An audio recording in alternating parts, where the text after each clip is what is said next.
This is 99% Invisible. I'm Roman Mars. Mexico City, in case you've never been, is full of distinctive sounds. There's the bell the garbage men ring, letting you know when it's time to come down and throw out your trash. On some corners, you can hear organ grinders cranking out tunes for tips. There are, of course, the roving mariachi bands.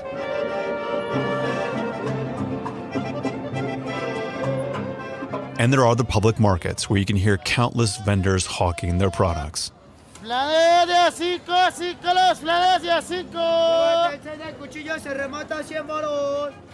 But there's one specific sound that cuts through the din, a voice that, if you've never heard it before, might stop you in your tracks. Se compra colchones, tambores, refrigeradores, estufas, lavadoras, microondas o algo de fierro viejo que vendan.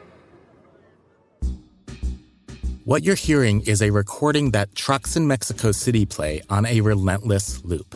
Reporter Ted Seifer. The crews inside these trucks are looking to buy old household items and appliances. Basically, they're scrap metal haulers, and the recording is their pitch to prospective sellers. Se compra colchones. We buy mattresses, bed frames, refrigerators.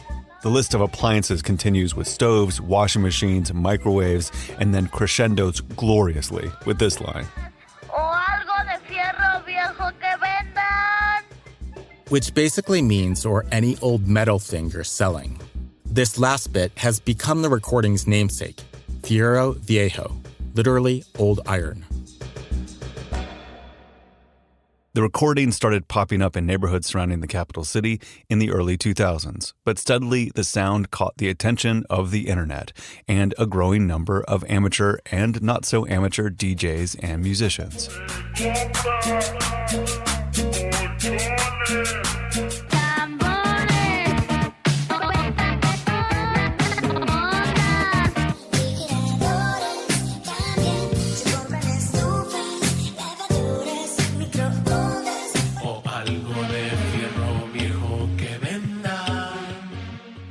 One of Mexico's major newspapers referred to fierro viejo as the most popular sound in all of Mexico. Its status as a national icon may have been cemented at the World Cup last year when a Mexican fan blasted it out of a massive speaker he had strapped to his back.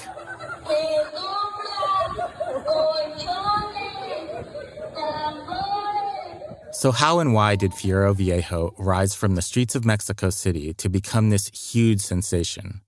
The answer, it turns out, starts with a 9-year-old girl. A 9-year-old girl who helped solve a pressing challenge in a city that is busy, loud, and brimming with street vendors.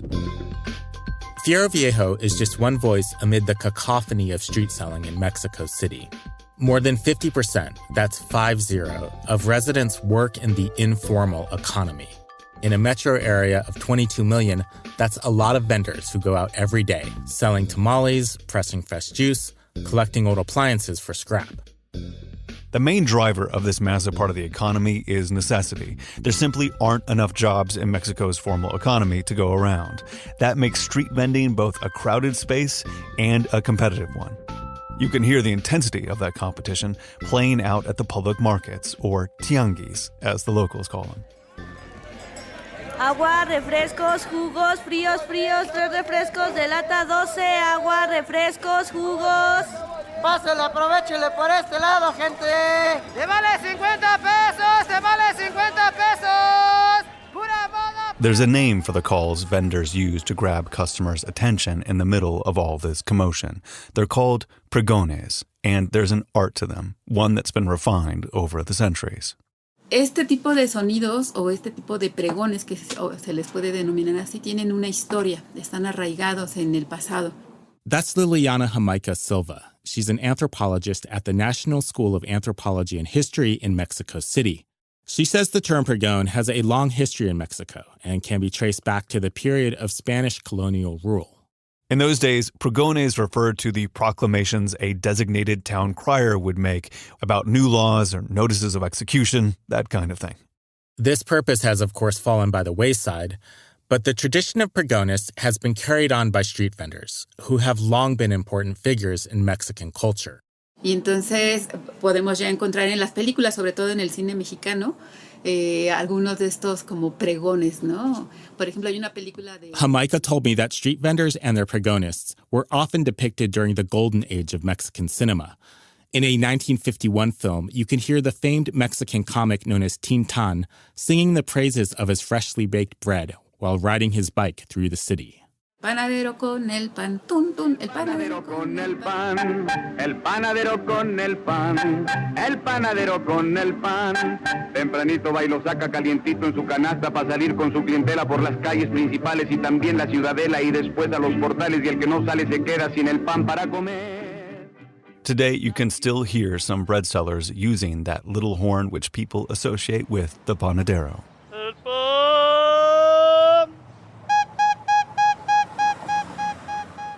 The street vendors you hear in Mexico City do not generally burst into song, but there remains an element of performance in their pregones. Vendors use distinctive intonations, cadences, and often clever turns of phrase to in effect create their own sonic niches.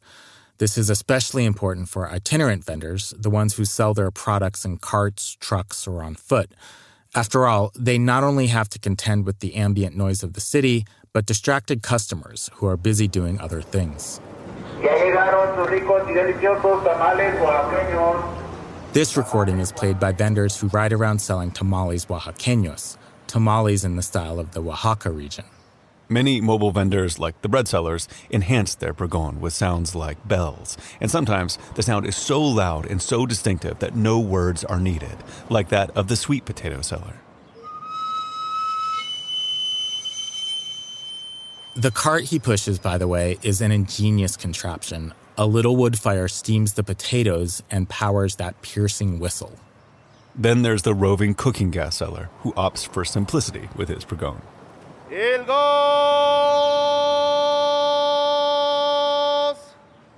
Before Fierro Viejo the recording caught on, many scrap metal collectors shouted their pregones just like that gas seller. And some, though not many, still do. Fierro viejo, tambores, refrigeradores. Antes era el pregonero que lo iba repitiendo. Ahora ya es un cassette o es un disco.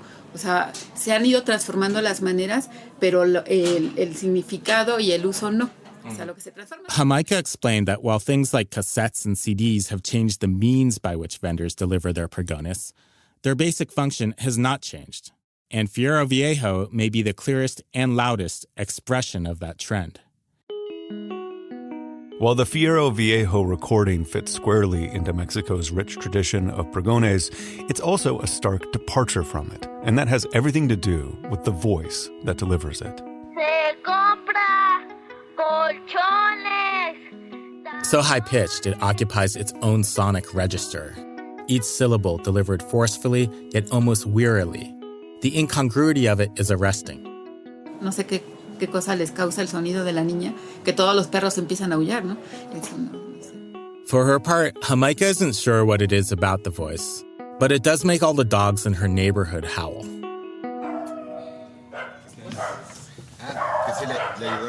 To get the story behind this iconic recording, I took a drive away from the swankier neighborhoods in central Mexico City to a place called Ecatepec, a sprawling, dusty area of blocky buildings on the city's northern outskirts.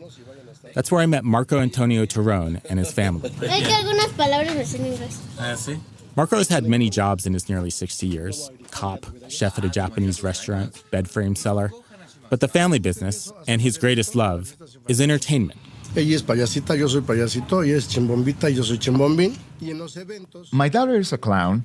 I'm a clown. Her stage name is Chimbombita. Mine is Chimbombín. However, making a living as a clown is not easy. Pero como todo hay temporadas donde nos bajó lo de los payasos, las contrataciones nos bajó. Entonces, like everything, there's times when the clown business went down. The number of contracts went down. So talking with a cousin of mine, he says, well, Why don't you work with your brother who's already working in scrap metal? After a short time on his brother's scrap metal crew, Marco decided to venture out on his own. But he didn't have a truck, so he built a push cart. And that's what he would use to load and move heavy appliances. He would push the cart under the hot sun, beckoning sellers by shouting through an improvised cardboard megaphone. Y te imaginarás, a pie llegas molido de los pies. Y de la garganta gritando, igual. And you can imagine on foot, you arrive exhausted. And after so much screaming, my throat feels the same. With the sun, the heat, the dust, I had a sore throat, bad feet, super tired. I will take the bus to my house, and there I will sit on the steps because my feet couldn't take it anymore. One day, Marco had an idea. He would make a recording of his pitch, something other vendors sometimes did. That way he wouldn't have to strain his vocal cords all day. But Marco being Marco, he wanted to do the recording his own way. And since he felt his own voice was too low and gravelly, he turned to his 9-year-old daughter for help. Yo soy la voz original del pregón. Se compra colchones, tambores, refrigeradores, estufas, lavadoras, microondas o algo de fierro viejo que vendan. So, I'm the original voice of the pregón. Se compran colchones, tambores, refrigeradores, estufas, lavadoras, microondas o algo de fierro viejo que vendan. Meet Marimar Taron Martinez, a.k.a. the voice of Fierro Viejo. It wasn't exactly a stretch for Marimar, who is now 28 years old, to help out her father. She had already elbowed her way into his clown act. Yo empecé a los 8 años. Yo le dije, ¿sabes qué, papá? Yo quiero ser payasita. Y me decían, pa, no, todavía no. I was 8 years old when I started. I said to him, you know what, Dad? I want to be a clown. And he was like, nope, not yet. And I was like, yes, please, I want to be. And he will say, you're too small. And I was like, no, please, Dad, until I convince him. And he said, okay, fine, but now let me be. Y me dijo, bueno, ya está bien, pero ya déjame en paz. Entonces empezó. Iba conmigo. Entonces la gente se muere de la risa. Yeah, she will come with me and people die laughing. Because I fall down and she falls down and we're dancing and my pants are falling off and I'm trying to pick them up and we're still dancing and I drop her and she falls on me. People thought it was hilarious. Y la gente atacadísima. However, recording the pregón was no time for funny business. Marco is a bit of a perfectionist. Cada palabra fue bien estudiada. Entonces, every word was rehearsed. And since she forget what she had to say, I will put drawings of a mattress on it, a drawing of a washing machine, so for her it was easier to read. Marco and Marimar did take after take after take after take, trying to get the sound right. Se empezó a grabar a las 12 de la noche y terminamos como a las 4 de la mañana. The recording began at 12 o'clock at night, and we finished at about 4 a.m. And that's because we wanted there to be no noise, but you know, there's always a dog that bark or some boyfriend who was looking for his girlfriend at 4 a.m. Estaba muy cansada. Entonces de repente fue así como que se compran colchones, Marimar, se compran colchones, tambores, refrigeradores. Ay, no, tranquila. So it took us several hours and I was very tired. And you could hear it. All of a sudden, I was like, se compran colchones, and my dad will yell at me, Marimar, se compran colchones, tambores, and he was like, no, you're already falling asleep. And I was like, I'm tired. And he was like, I know, but let's try to make sure that the recording goes well. This may help explain the somewhat exasperated quality of the voice in Fierro Viejo. As much as Marimar wants your old refrigerator, she also just wants to go to bed. Eventually, the cassette was finished, and Marco began playing it on his rounds. Other scrap metal crews heard it and liked it, so Marco sold it to them for a pittance, 5 pesos, the equivalent of about a quarter. La buena fe siempre tiene recompensas. Haces una cosa por tu compañero que dice, bueno, pues órale, ahí está, no, nomás dámelo del cassette, 5 pesos. En ese tiempo, I believe that good faith always has rewards. You do one thing for your partner, like give them the cassette for 5 pesos, which is what it costs. But you take it, no problem. They are like crops you plant that will harvest later. And so steadily, the sound began to spread across the city through the megaphones and loudspeakers of a growing number of beat-up pickup trucks.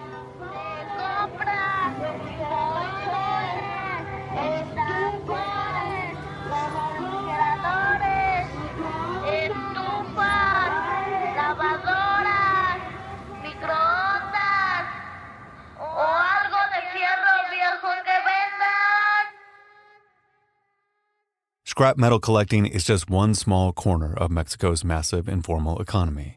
People have long carved out ways to make money whether or not the government approves of the activities. In fact, street vending is technically banned on the subway and in parts of the historic center. Yet these settings are prime turf for vendors. So why do the authorities allow so many people to work on the streets? The short answer is they don't really have a choice. El Estado no tiene la capacidad de generar las condiciones para que haya crecimiento económico y empleos. Pero tiene la responsabilidad de atender socialmente a esta gente. That's Carlos Alba Vega, a professor at the College of Mexico who has written books on the informal economy.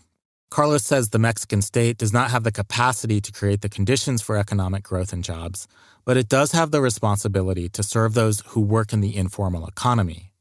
El Estado dice, entre comillas, bueno, yo no tengo la posibilidad de ayudarte a resolver muchos problemas.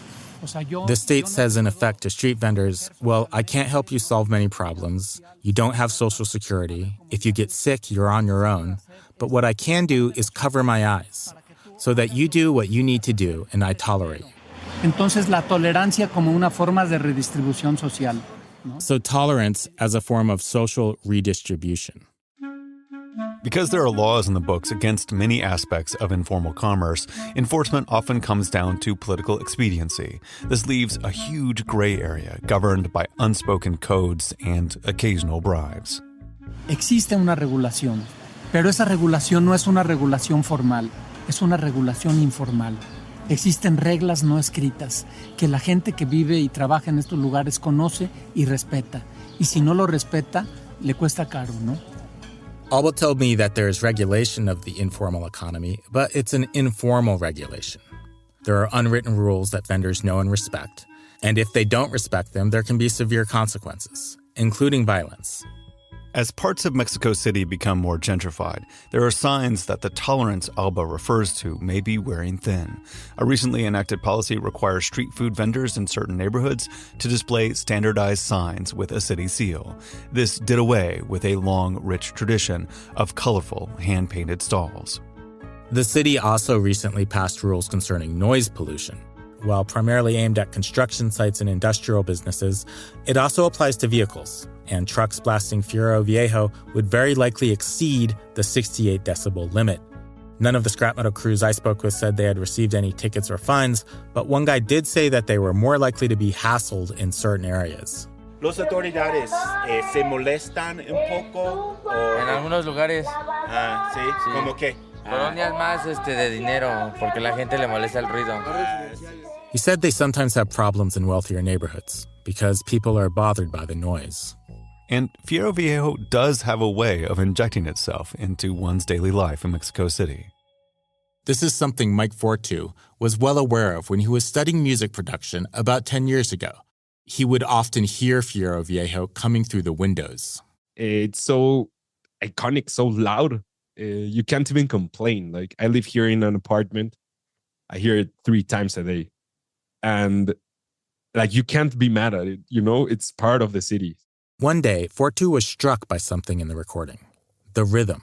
Ta-na-na, ta-na-na. It has a lot of musical elements in it. And just the timbre of this little girl. I put this 128 BPM electronic music intro and stuff. And it absolutely matched. Like, I didn't edit it much, and she just crashed the lines and the lyrics. Soon, Fierro Viejo, the dance remix, was born.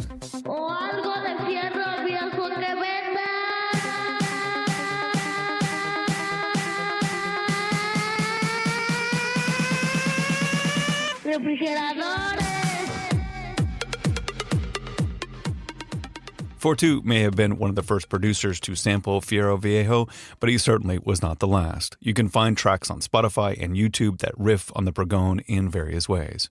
Probably the best produced song featuring Fierro Viejo dropped earlier this year. It's a collaboration between 3 producers and rappers who go by El Wey Coyote, Fano, and Skeeper.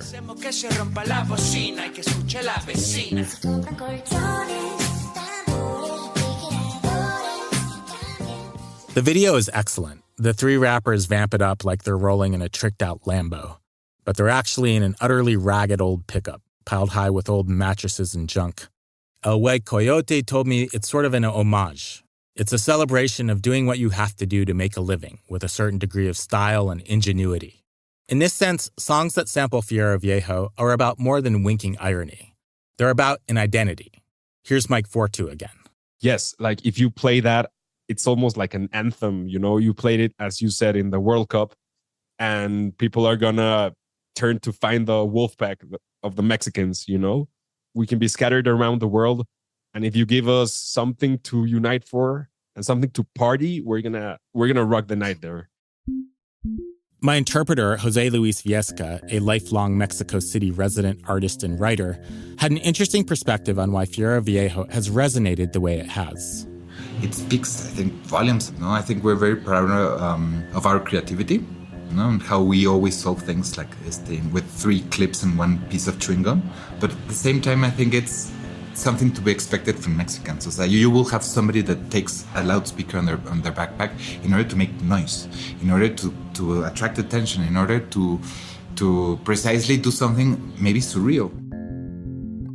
Surreal might be a good way to describe how it felt for Marimar when Fierro Viejo first started to spread across the city. She was self-conscious about her voice, and even she found it a bit intrusive. ¿Te bañas? ¿Estás en una reunión? ¿Estás hablando por teléfono? ¿Estás discutiendo con el marido? ¿O estás en un momento romántico con el marido y suena la grabación? You're taking a shower. You're in a meeting. You're talking on the phone. You're arguing with your husband, or you're having a romantic moment with your husband, and the recording plays. So you hear the recording a lot all day long. A hell of a lot. Entonces se oye muchísimo en todo el día. Muchísimo. Despite her initial misgivings, Marimar has embraced the fame that comes with Fierro Viejo's popularity. She's performed Fierro Viejo live, and she's sat for interviews with prominent TV journalists. She's even active on social media under the names La Voz del Fierro Viejo and Niña del Hierro, literally, Girl of Iron. And social media has helped Marimar and Fierro Viejo gain an international fan base. Versions of the pregón have been posted in other languages on TikTok and Instagram, like this one in French. Des tambours, des frigos, des gazinières, des machines à laver, des micro-ondes. Marimar has also used her fame to call attention to more serious matters, like Mexico's high rates of violence against women and femicide. Last year, for International Women's Day, trucks rode through the streets of Mexico City, blaring what sounded like Fierro Viejo, but with a very different set of messages. Se abortan sistemas patriarcales. International Women's Day was one of the few times Marimar agreed to lend the tune and her magnificent pipes to alternate versions of Fierro Viejo. In this clip, the pregón is played from speakers in the Zócalo, the massive historic plaza in the heart of Mexico City. The words say in part, Te invito a la lucha. We invite you to the struggle that demands respect, equality, and justice for us and the new generations. No somos las mismas. No somos las mismas. Marco and Marimar hosted me earlier this year in the front yard of their home, a small house with a cement floor that they share with Marimar's 3 kids. Despite the fame Fierro Viejo has brought them, the family still hustles to make ends meet. Marco, for his part, believes they haven't always gotten their due. He considers Fierro Viejo an artistic creation, and he says he's registered it and retained a lawyer. La idea es, pues a los que pueden pagar, sí. Canciones, comedias, películas, también quieren ocuparla, pues sí, pero paguen. The idea is that those who can pay should pay.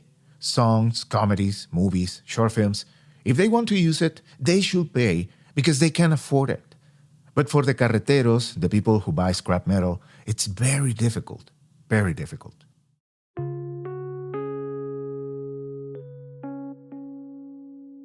Marco doesn't collect scrap metal as much as he used to, but he's still very much involved in the industry. Knowing how challenging the work can be, he started a union for collectors. Members get help repairing their trucks, dealing with the authorities, and unlimited access to the recording of Fierro Viejo.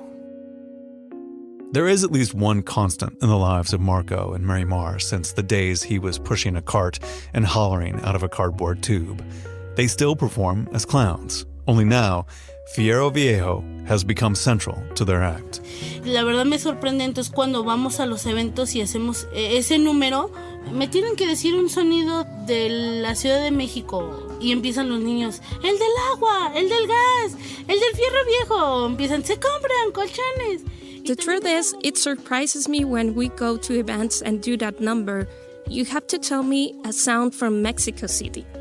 And the children start, the one with the water, the one with the gas, the fierro viejo. And then they start, se compran colchones. And it's something really cool. It's something that I love to do. Y es algo padrísimo, es algo que a mí me encanta hacer. Making a living collecting household cast-offs for scrap isn't easy. By crafting what is basically an extremely effective advertisement, the Terrones eased the toil not only for themselves, but for legions of collectors in Mexico. But it wasn't just what those scrap metal trucks were collecting. It's what they ended up offering. The unbridled, unbowed shout of a 9-year-old girl that for some reason echoed across Mexico and then the world.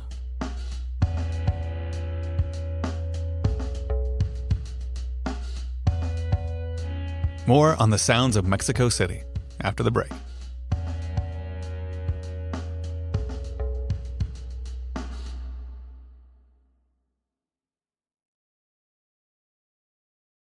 So we are back with Ted Seifer, who has more to tell us about some of the street vending calls you heard earlier. Hey, Ted. Hey, so you may have noticed the recordings of some of those calls, specifically those in the public markets, were really well done. I did notice that. I mean, many of them were just really clean and crisp. They were fantastic. Allí está el carrito de moda, carrito de temporada. Mira, puro carrito de línea. Se va de regalo, se va de remate. Barato, barato, te vale 35 pesos. Like that one, you can even hear his intake of breath. It's that clean. I know. So I can't take credit for that recording, okay. Nor for some of the other ones that we heard of the market vendors. They were made by a French sound engineer and sound artist named Félix Blum. He first came to Mexico City in 2009, and he was staying in the historic center of the city. So it's super quiet during the night. It's really silent, probably one of the most silent places of the city. But during the day, you have hundreds and hundreds of people, street sellers screaming and announcing what they are selling and people going through. And it was amazing for me to be there and to listen to all those sounds. So Felix, sound artist that he is, wanted to record the vendors. So he got to know some of them and started recording their pregones one-on-one, away from the noise of the public markets. And these recordings would become the basis for an exhibition that ran a few years ago called Coro Informal, which means informal chorus. It was held at a place called the Fonoteca, a sound library and cultural center in Mexico City. Basically, when visitors walked in, they'd see all these little wooden boxes. And when people opened them, out came a pregón. And then they could also see its musical score along with an illustration of the vendor. Pásale, tenemos todo para su perrito, para su gatito, gente, mire ropa, zapatos, pecheras, correas, cadenas. Wow, that is so amazing. What a great exhibit. And also, just like selfishly, it was so useful for our story to have all these clean, beautiful recordings that he made. Totally. But Felix was not content just to be a documentarian. He decided that he would try his hand at street vending as well. So he makes a CD called Disco Pirata, which means pirate CD. ¡Viva México! 100 sonidos. Más de 3 horas de duración. That's Felix in the intro to the CD saying it's 3 hours long with over 100 sounds of the city. Whoa, okay. It's pretty ambitious. Basically, Felix styled the disc after the pirate CDs that you can find being hawked in public markets and subway cars. Mm-hmm. They might offer, say, the top 100 cumbia or reggaeton hits of the current day. As you can imagine, Felix's disc did not just feature jams like Fierro Viejo, but deep cuts, like The Balloon Vendor and The Knife Sharpener.